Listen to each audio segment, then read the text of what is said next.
देखिए, जब अन्याय अत्याचार बहुत बढ़ता है तो भगवान जो करुणा होता है वो भी मारने के लिए हथियार उठा लेता है। इसलिए भगवान ने युद्ध किया रावण से और अपना मुद्दा बनाया सीता हरण का, ताकि संतों की बदनामी ना हो कि संतों के लिए रावण को मारा गया, ये नाम नहीं आना चाहिए। तो अपनी धर्म पत्नी का हरण करवाया।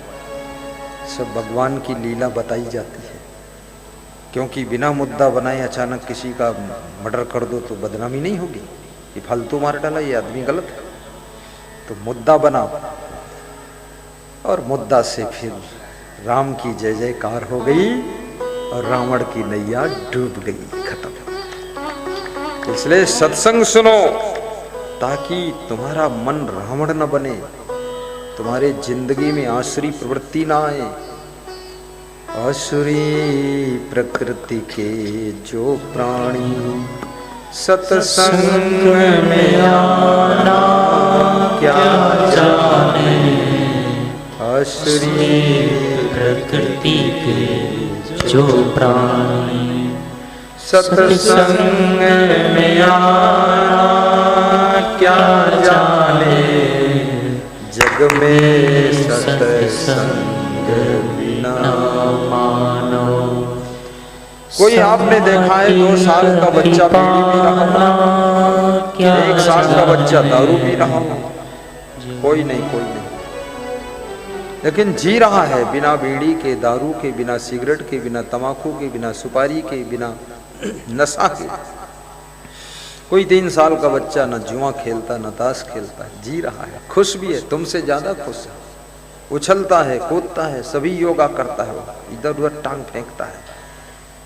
ज्यों ज्यों उम्र बढ़ी तेरी, कुसंगत में जिंदगी पड़ी तेरी, सब यौगुण तुमने कीन्हा है, दारू भी तुमने पीना है, दुख दर्द बढ़ाया है तुमने, सुख शांत नहीं मिलती तुमको। ये सारी आदतें ही दुख का कारण होती है। इसलिए नशा की कोई भी आदत आपके अंदर होना नहीं चाहिए, और ना तो आलस्य की आदत बनाइए। मरते दम तक दमदारी के साथ में काम कीजिए, अलर्ट रहिए और अपन तेज समारो आपे, तीनों लोक हाँकते कांपे। अपने शरीर की शक्ति, शरीर का तेज, बुद्धि का तेज, नेत्रों का तेज, अपनी वाणी का तेज, कर्मों का तेज, अपने सुंदर स्वभाव का तेज, चरित्र का तेज, ये सब संभालिए आप, बिल्कुल चांद से भी ज्यादा चमक जाओगे। चरित्र एक दौलत है, सुंदर स्वभाव एक बहुत बड़ी संपदा है। सद्गुण आपके जीवन की सुगंध है, आनंद ही आनंद बरस रहा, बलिहारी ऐसे सद्गुरु की।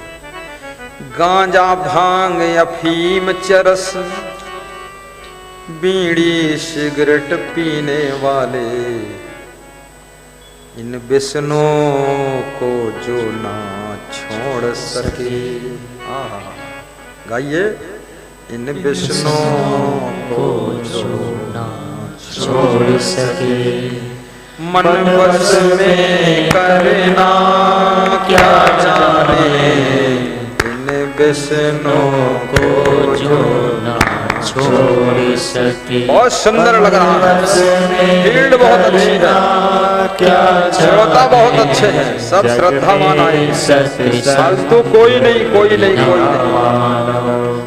बोले समाधि ध्यान से सुन रहे, मंद मंद मुस्कुराते, सभी को आनंद आ रहा है। प्रकृति के जो प्राणी सत्संग में आना क्या जाने, आसुरी प्रकृति के जो प्राणी सत्संग में आना क्या जाने, जग में सत्संग बिना मानो। सम्मति गति पाना क्या जाने, जग में सत्संग बिना मानो। संसार में न सुख है न दुख है, तो लोग सुख दुख भोग क्यों रहे हैं? जिसको जो भोगना है वो अपने आप उसी को तैयार करता है। लक्ष्मण जी निषाद को समझा रहे हैं, गुहराज को, कि भगवान को सिंसपा वृक्ष के नीचे सोया हुआ देखकर, भूमि पर सोया हुआ देखकर आप उनके माता पिता को कुछ मत कहो, वो दुख नहीं दे रहे। बोले फिर? तो लक्ष्मण भी बहुत ज्ञानी है, क्या समझा रहे हैं? काहु न को सुख दुख करदाता, निज कृत कर्म भोग सब भ्राता। कोई किसी को सुख दुख देने वाला नहीं है, सब अपने अपने कर्म से ही सुख दुख भोगते हैं। कितनी बड़ी बात है ये। काहु न को सुख दुख करदाता, निज कृत कर्म भोग सब भ्राता। तो भगवान को भी क्या कर्म का फल भोगना पड़ता है? भगवान भी इससे नहीं बच सकता है।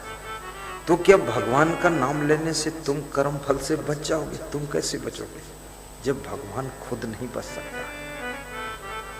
इसलिए कर्म सोच कर करो। भगवान के घर दे रहे अंधेर नहीं है, अंधेर नहीं है। भगवान के घर दे रहे अंधेर नहीं है, अंधेर नहीं है। कर्मानुसार फल तो सभी मिलता ही है, कर्मानुसार फल तो सभी मिलता ही है। भगवान के घर देर है अंधेर नहीं है, अंधेर नहीं है। भगवान के घर देर है अंधेर नहीं है, अंधेर नहीं है। माता पिता फल तो सभी आपके जन्म के साथी हैं, कर्म के साथी नहीं। माता पिता आपको जन्म दे देंगे, पढ़ा लिखा देंगे, खिला पिला देंगे, कपड़ा पहना देंगे, घर बना देंगे, जमीन जायदाद दे देंगे, लेकिन आपके भाग्य में बंटवारा वो नहीं कर सकते हैं। इसलिए जैसा कर्म वैसा भाग्य। भगवान के घर दे रहे अंधेर नहीं है, अंधेर नहीं है। भगवान के घर देर है अंधेर नहीं है, अंधेर नहीं है। कर्मानुसार फल तो सभी मिलता यही है, मिलता यही है। भगवान के घर देर है अंधेर नहीं है, बहुत अच्छा, अंधेर नहीं है। भगवान के घर देर है अंधेर नहीं है, अंधेर नहीं है, अंधेर नहीं है। आज का कर्म कल भाग्य बन जाता है, सुबह का कर्म दोपहर में भाग्य बनकर आता है, दोपहर का कर्म शाम को भाग्य बनकर आ जाता है, दिन का कर्म रात को भाग्य बनकर मिलता है, अभी का कर्म अभी अभी भाग्य बनकर आ जाता है, इस जन्म का कर्म अगले जन्म में भाग्य बनकर मिलता है। सारा खेल तो कर्म का ही। लेकिन कर्म बिगड़ते क्यों हैं? क्योंकि संसार में माया मोह के आकर्षण में जीव फंस जाता है, विवेक शून्य हो जाता है, अंधाधुंध हो जाता है, विचार नहीं करता है, परिणामदर्शी बुद्धि खो जाती है और गलत कर्म में उतर जाता है, इंद्रियों का दास बन जाता है, मन का गुलाम बन जाता है, गलतियां कर बैठता है, पछताता है दिल यूं रह रह के, क्या करना था क्या कर बैठे, भूले से जो भूल हुई हम किसकी तमन्ना कर बैठे, पछताता है दिल यूं रह रह के, क्या करना था क्या कर बैठे।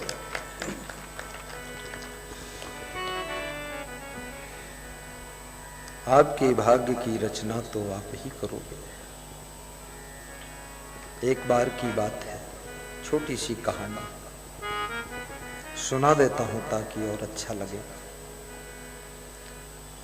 एक गरीब ब्राह्मण बहुत दुखी रहता था। उसकी बेटी बहुत बुद्धिमान थी।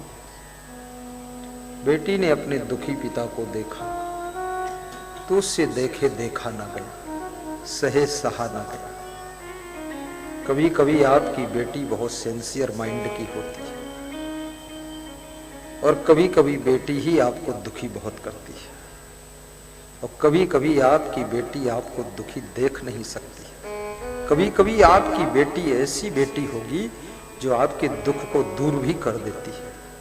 तो बेटी ने अपने पिता से पूछा, पिताजी आप कुछ दुखी दिख रहे हैं। तो पिता ने कहा कि बेटी दुखी दिख नहीं रहा हूं, दुखी हूं। केवल दिख नहीं रहा हूं दुखी, में दुखी हूं, वास्तव में दुखी हूं। तो पिताजी आपको क्या दुख है? पिता ने भरे हुए गले से रूंधे स्वर में कहा कि बेटी तेरे विवाह की चिंता, मेरे विवाह की चिंता में आप दुखी हैं। तो मेरे विवाह में क्या है, विवाह कर देना और क्या है। बोले चाहता हूं अच्छा वर मिले, अच्छा घर मिले, पर दहेज बहुत चल रहा है, पैसे नहीं, और बिना दहेज के अच्छा घर वर मिलेगा नहीं। दहेज भी एक राक्षस है जिसने योग्यता के महत्व को पीछे कर दिया और धन के महत्व को आगे कर दिया। दहेज का भूत कई प्रदेशों में भयंकर दुष्प्रभाव डाल रहा है। उत्तर प्रदेश में, बिहार में और मुझे मालूम है 2 प्रदेशों में तो बहुत दहेज खतरनाक है। गुजरात में दहेज का प्रभाव बहुत कम है, छत्तीसगढ़ में बहुत कम है दहेज का प्रभाव, सस्ता काम होता है। जहां दहेज की प्राथमिकता होती है वहां वर वधू की योग्यता का कोई महत्व नहीं रह जाता। इसलिए पैसा द्वितीय स्थान पर होना चाहिए। आप ये देखिए मुझे किस ग्रेड की बहू मिल रही है, किस ग्रेड की पत्नी मिल रही है। कोई 2-4 लाख दे देगा, इससे तुम्हारा काम नहीं चलेगा। जब तक स्वयं नहीं कमाओगे 2-4 लाख तो 2-4 साल में ही भस्म हो जाएगा। क्यों तंग करते हो बेटियों के माँ बाप को? और सबके बेटी हैं, सबके बेटा है। जब बेटे के विवाह का नंबर आता तो लोग बढ़ चढ़कर मांग करते हैं कि 20 लाख नगद और 10 लाख की कार, और जिंदगी है बेकार, देना पड़ेगा। बेटी वाला सोचता है क्या करूं, कितनों का तो इस चक्कर में हार्ट अटैक हुआ, बहुत ज्यादा टेंशन हो गई, दुखी हो गई, जिंदगी भर की कमाई सब चली गई। रो लिए हैं, अंदर अंदर दिल इतना दुखी हुआ है, रात भर सोते नहीं है लोग। दहेज का भूत तंग कर रहा है।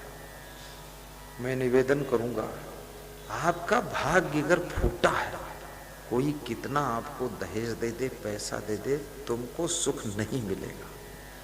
और अगर आपकी किस्मत अच्छी है, कर्म अच्छे हैं, कोई कौड़ी न दे, फिर भी तुम करोड़पति बन जाओगे, ये पक्का समझ लो। ये जो अभी राष्ट्रपति बने थे पहले, ये बहुत गरीब घर के आदमी थे, रामनाथ कोविंद जी, महामहिम। कितना वो राष्ट्रपति बन गया। उन्होंने अपने बड़े भाई से कहा गुरुजी का सत्संग कराइए, गुना में करवाया था 3 दिन। राष्ट्रपति क्या कोई जानता था इतना गरीब? अब उनकी पत्नी भी, वो भी वही गांव की कोई लड़की थी। अब दोनों राजभवन में रह रहे, राष्ट्रपति भवन में रह रहे। उसकी पत्नी भी सीधी सादी है, उसको भी खबर नहीं थी किस लड़के से विवाह हो रहा है, क्या बनेगा जाकर। उसका पति बना, फिर वो राष्ट्र का पति बना, तो पत्नी बहुत खुश थी। वाह, राष्ट्रपति आखिरी पद। राष्ट्रपति की पत्नी का भी सम्मान बराबर होता है, ये नियम है। तो तुम्हारे सुंदर स्वभाव से, सुंदर कर्मों से तुम्हारा भाग्योदय होगा और तुम न जाने क्या बनोगे जाकर। ये 2-4 लाख में तुम क्यों अटके भटके हो। बस सुंदर स्वभाव की लड़की हो, सुंदर चरित्र का लड़का हो, बस जोड़ा लग जाए, फिर जिंदगी में कोई रोड़ा ही नहीं है। फिर इतने जोर से घोड़ा दौड़ेगा कि बहुत कुछ मंजिल को पाएगा। आप हैरान क्यों होते हो?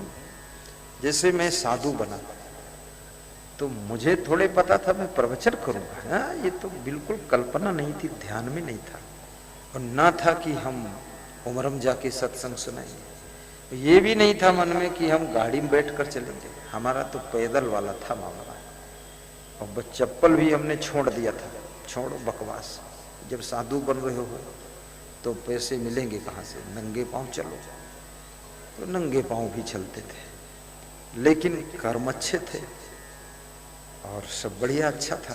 तो भाग्य ने एकदम गेंद की तरह उछाला, फेंका, जोर से आगे बढ़ाया। तो हमने कहा अरे मैं तो साधु बना था, ये तो राजऋषि हो गया, इतना जंप लिया भाग्य ने। तो सपने में भाग्य आकर बोला कि अभी और जंप होने वाली है। तो हमने कहा हो जाए फिर दमदारी से। तो पूरा पहुंचा दिया राष्ट्र में। फिर और सपना दिया है भाग्य ने कि अगर इसी तरह से तुम अपना वैराग्य, ब्रह्मचर्य, आचरण, नियम, संयम सब रखे तो बहुत बड़ा कुछ तुम्हारी जिंदगी में होने वाला है। असंग महाराज बिल्कुल आनंद में रहो, कोई चिंता की जरूरत नहीं। भाग्य रात में आकर सपना देता है। बहुत बड़ी बात है। और कभी दुख मिला ही नहीं, कुछ नहीं, जिंदगी भर। बचपन में भी खुश रहे, साधु बने तो बहुत ही खुश, अब तो और ज्यादा खुश है। क्योंकि हमें कोई बात नहीं, सब ठीक है। कोई हमारी जरूरत भी है पर्सनल कुछ नहीं, ना इलायची, ना लौंग, ना चाय, ना कॉफी, ना समोसा, ना रसगुल्ला, कुछ नहीं, सब खुल्लम खुल्ला। न तो ये मॉडल कर चाहिए, वो चाहिए, वो चाहिए, जो भी है। जैसे अभी मूंगफली वो माता जी लाई है चेतवनिया से, और वो सावित्री देवी और वो सब लोग, जय सिंह भाई ड्राइवरली से। अब यही मूंगफली 1-2 चबा ले भाई, बस हो ही गई मूंगफली। यूँ नहीं कि मूंगफली हुआ ठेलब खरीद गो, गली भर फौरत चले जाओ, चबा छिलका डरा। हम तो पक्कन साधु बनन है, बस जौन है बस वही ठीक है, कुछ लालच नहीं, जवान पूरा कंट्रोल। और इसी तरह से हमारे संत लोग सब है। उसमें क्या मूंगफली सोमफली बवाल फालतू, अरे मिल गया ठीक है, नहीं मिला तो हमका तो मूंगफली याद ही नहीं रहे। आज देखें तो ऐसा लगा ये मूंगफली भी होती है दुनिया में कहीं। पूरा कंट्रोल मन इंद्रियों पर। और जिसके मन इंद्रिय कंट्रोल हैं, चाहे साधु बने, चाहे पुलिस बने, चाहे पत्रकार बने, चाहे स्त्री हो, चाहे पुरुष हो, चाहे नौकरी करे, चाहे बिजनेस करे, उसके समान कोई दूसरा सुखी रहेगा ही नहीं अगर मन इंद्रिय कंट्रोल है। सबसे एक नंबर है। सुख कोई घर में थोड़े मिलता है। तुम 10 मंजिल महल बना लो, 50 लाख की गाड़ी में चलो, फॉर्च्यूनर में चलो और पीठ पर अपन कुर्ता फाड़ के चलो, सुख न मिली, कबहू न मिली सुख। फॉर्च्यूनर में बहुत सुख रखा, तो लोहा लंगड़ है, जाने के लिए है, बैठ लो ठीक है। हेलीकॉप्टर में भी सुख नहीं मिलेगा, ना हवाई जहाज मिलेगा। हवाई जहाज में तो ज्यादा दुख है, वहां तो एक ही बार एक्सीडेंट हो, दोबारा हो ही न करे। अब हेलीकॉप्टर में यहाँ सब है, मतलब झंझट कुछ नहीं। जमीन पर चलेंगे तो भी हम तो हम है ना, प्लेन में उड़ेंगे तो भी हम है। सोना चाहे प्लास्टिक की डबिया में रखो तो सोना है, जो भी रेट में हो, हमें रेट नहीं मालूम, लेकिन होगा जरूर।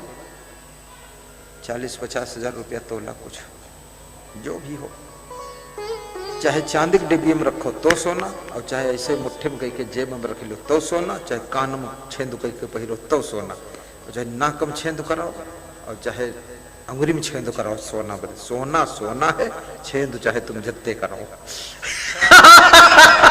और सोना पहिरो चाहे ना पहिरो, सोना वोनम भी कोई सुख नहीं है, सब फालतू बकवास। कितने लोगों को मैंने देखा है 400-400 ग्राम की सोने की जंजीर लाते, हम समझ गए नहीं भाई, पूरा ना समझ आते, फदिलहारा काम करते। अरे ये का बेच लो और बेच के सत्संग कराई दो, लोगन जिंदगी सुधर जाए। और इससे अच्छा लोहे की जंजीर ला दे रहो 2 किलो की, इससे क्या मतलब निकलता फदिलहारा। अरे पहिरना भी है, तोला 2 तोला होगा, यूं 1-1 किलो सब जंजीरा पहले घूमत हो, पड़वा भैंसी होगा जो बांधे घूमत हो, फालतू का बकवास। एक सीमा भर शोभा देता है। कितने लोग अंगूठी पहिरत है, एक अंगूठी खाली नहीं है। अभी सोच कैसे करी है, दाल भात कैसे खाई है, सब अंगूठी भरी गई। अब पहिरैया हुई है तो अलग से अंगूठी उमर लगाओ ऊपर इनकी, बड़ी मूर्खता भरी है। एक आधी पहन ले हो ठीक है, हमका तो मत झंझट ही लागत है। हाँ, ऐसे ठीक है खुला। हाथ वह सुंदर है जो सेवा में आगे बढ़े, कान वो सुंदर है जो सत्संग के शब्द सुने, आंखें वो सुंदर है जो गुरु का दर्शन करे, और मुंह वह सुंदर है जो भगवत की चर्चा करे, भगवत की चर्चा करे। बोलिए सदगुरु भगवान की जय। पांव वे सुंदर हैं जो मंदिर में दर्शन करने के लिए जाएं, गुरु दर्शन के लिए जाएं। गाड़ी वो सुंदर है जो सत्संग की तरफ मुड़े और उमरा में जाकर खड़ी हो और प्रवचन में बैठकर हम सुने, वो गाड़ी सुंदर है। वो गाड़ी बेकार, वो गाड़ी में बैठा हुआ भूत है जो गाड़ी मुड़ी और दारू की दुकान पर खड़ी और ब्रांडी पी रहे हैं। अरे तो बहुत भूत लोग हैं, राक्षस। नहीं नहीं, गाड़ी वही सुंदर है जो सत्संग की तरफ जाए। जहां जहां डोलो सोई पई कर्मा। 14 कोसी, 42 कोसी, 5 कोसी, 2 कोसी, 10 कोसी परिक्रमा कर लो, तुम्हारी इच्छा है। लेकिन वास्तव में 10 कोसी परिक्रमा का अर्थ होता है अपनी 10 इंद्रियों को वश में रखना। 14 कोसी की परिक्रमा का अर्थ है 10 इंद्रियां और 4 अंतःकरण, चतुष्टय चित्त, मन, बुद्धि, अहंकार को बस में रखना। ये 14 कोसी परिक्रमा है। और 14 कोसी परिक्रमा करते हो और 1400 की तमाकू खाएगी वो 3 दिन में। 14 पुड़िया चबात घूमत, ना मालूम कितना धुआं था। अभी मैं अयोध्या में था तो वहां के महात्मा जी राजकुमार दास पूज्य श्री अधिकारी साहब बोलते उनको, तो कह रहे 2-4 पंडितन हम लट्ठन फिर मारे नहीं गुरु जी। तो हम तो समझ रहे तुम बहुत सीधे हो, कहीं हम फिर बहुत ही कड़े आदमी, टेढ़े बहुत हम गन काहे मारे हो। अरे कहीं सब इंगी उंगी टट्टी गई दिन, फिर बैठ गांजा पियते रहे, फिर बैठ वो पियते रहे बेड़ी। तो कहला फिर हमसे बर्दाश्त नहीं हुआ, उनके लठ लाओ, अब सधुआई पूरी हो गई, उन्हें कहा सुधारी। कहला तुम तो कहला मारे न, फिर बहुत मारे न। तो हम कह कुछ व्यवस्था ऐसी बनाओ जो कंट्रोल रहे, मार कूट ना करे के पड़े। कहीं ना तना हम बुद्धि ना लड़ाई पाई मारी वो। तो अब ये क्या हो रहा है? अयोध्या में परिक्रमा करने गए हो, सड़क पर लैट्रिन करते हो, मंदिर के पास टट्टी करते हो, मंदिर के सामने चुप्पे से अंधेरे में पेशाब करते हो, वहां तीर्थ के किनारे सब गंदगी फैलावत है, दारू पीते हो। और पाप कमाने गए हो कि पुण्य कमाने? तीर्थ में जाकर सभी नशा छोड़ देना चाहिए, सब व्यसन छोड़ देना चाहिए, मांस मछली छोड़ देना चाहिए। वहां नाक बंद करके अंगुली से डुबकी जो लगाते हो, शरीर में मैल उतना नहीं जो मत सरजुम धोई जाइए, घरे में धोईगा रहे। तुम्हारे आचरण में मैल ज्यादा है, वो हुए छोड़ गाओ बुराई तो कल्याण हो जाई। नहीं नाक मूंदो चाहे माखी मूंद डुबकी लगाओ, कल्याण हो ही ना। कल्याण करना है तो सत्संग में डुबकी लगाओ साथ में, तो मन का मैल धुलेगा। मुद मंगल माये संत समाजू, जो जग जंगम तीरथ राजो मुदो मंगलमय संत समाजो। महाराज जी कह रहे थे आपकी कथा हुई वल्लभ प्रांगण में, बोले हमें आपकी सबसे एक चीज पसंद है। क्या? बोले सफाई। बोले सफाई बहुत है आप। बोले हमारे में तो भाई गंदे फूल लोग हैं। सफाई। और वास्तव में भगवान को सबसे पहले सफाई ही पसंद है, इसलिए घर की सफाई रखो तो भगवान आएंगे, उनके साथ लक्ष्मी जी आएंगे। तुमने आंगन नहीं बुहारा कैसे आएंगे भगवान, कैसे आएंगे भगवान। तुमने आंगन नहीं बुहारा कैसे आएंगे भगवान, कैसे आएंगे भगवान। सच्चे मन से नहीं पुकारा कैसे आएंगे भगवान, कैसे आएंगे भगवान। सच्चे मन से नहीं पुकारा कैसे आएंगे भगवान, कैसे आएंगे भगवान। सफाई करो। सवेरे उठ करके सूर्योदय से पहले झाड़ू लग जाना चाहिए। पति पत्नी दोनों कंपटीशन से रजाई में पड़े मत रहो। निकलो वहां से, बिस्तर छोड़ो। कोई कमजोरी है तुम्हारे क्या? क्यों नहीं उठते? क्यों नहीं उठते हो? चलो उठो, बताओ। जागते क्यों नहीं? पशु पक्षी उठ गए, कीड़े मकोड़े रेंगने लगे, तुम बेशर्मी करे अब भी पहुड़े हो, क्यों नहीं उठते हो? बेईमान कहीं का।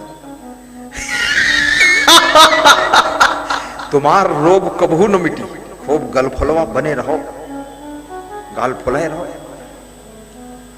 तुम मरोगे उसी दिन रोग चितम जली जाएगी। रोग कोई है ये नहीं, तुम्हारे भरा है मूर्खता, आलस्य, हाँ बेईमानी भरी है, चंडाल कहीं का। जब नाश्ता तैयार होते है तसला भर भात खाए, फिर परे, फिर कहा